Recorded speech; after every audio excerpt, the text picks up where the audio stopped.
Hey everybody, welcome to Cinema Sound. I'm Mark Edward Lewis. Today we're going to be taking a look at the two super and hypercardioid microphones that Saramonic makes and which one is best for doing dialogue on set. They're both great, but they each have their own kind of niche as to when you would use it. Right now, Becky's got the TM7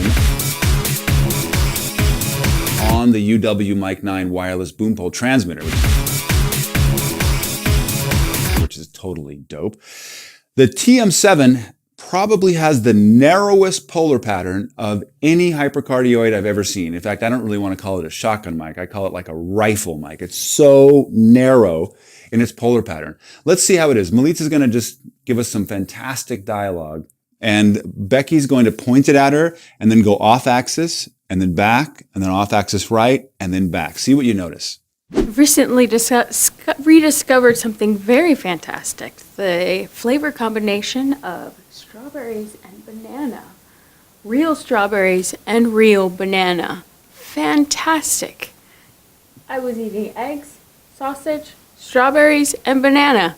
And what blew me away? Strawberries and banana. Strawberries and banana. When you go off axis, even a little bit, she's gone. All of a sudden it's dark, it's weird, it's not really working. And then when she comes back, and you really have to be on axis with this microphone to make it work for dialogue.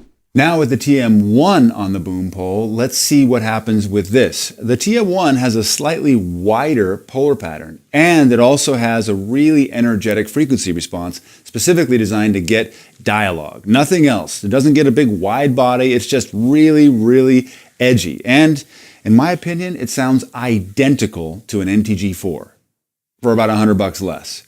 So let's see how this does. So as I was saying, the strawberries and the bananas are a really fabulous flavor combination. You get one strawberry, one banana, and oof, burst of flavor in your mouth. Rediscovered something very fantastic. The flavor combination of, so as I was saying, the strawberries and the bananas. So for me, even though the TM1 has a wider polar pattern, it's better for dialogue where actors are moving.